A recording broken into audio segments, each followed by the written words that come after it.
در پی انتقادها از سطح و صفت تعلیم در مؤسسه‌های آموزشی تاجیکستان، مقامات تصمیم گرفته است که برای بررسی وضع در این ساحه کارشناسان سازمان بین‌المللی همکاری اقتصادی و رشد را به تاجیکستان دعوت کند. این سازمان به تحقیق وضع معارف در کشورهای بیشتری جهان مشغول بوده است. همکارمان اسکندر فیروز این موضوع را پیگیری کرد و ما از او پرسیدیم که هدف این ارزیابی چیست. مقامات تاجیکستان میگویند که ضرورت ارزیابی مقایسوی بین المللی ساحه معارف به اون خاطر ضرور است که باید مقامات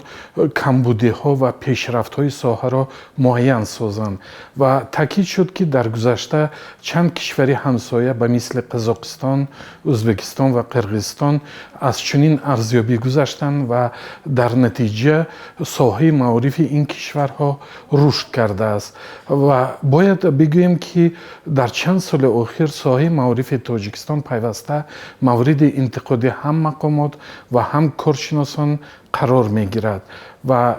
معین است که در این ساحه اصلاحات جدی باید صورت بگیرد. وضع معارف تاجیکستان از چند سال قبل مورد انتقادهای مقامات و کارشناسان قرار گرفته است. در جلسه سالانه حکومت تاجیکستان، پرزیدنت امامعلی رحمان با اظهار ناراضگی از وضع معارف در کشور گفت صفت تحصیل در مؤسسه‌های تحصیلاتی میانه عمومی در سطح پایین قرار دارد. کارشناسان در این باره چی میگویند؟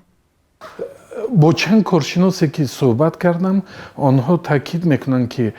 کمبودی اساسی ساحه معارف تاجیکستان این پیش از همه معاش پست استادان معلمان است و دوم فسادکاری گسترده در این ساحه می باشد و حتی گفته می شود که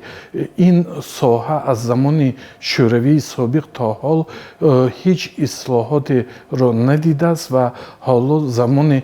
فرا رسیده است که باید یک اصلاحات جدی صورت بگیرد.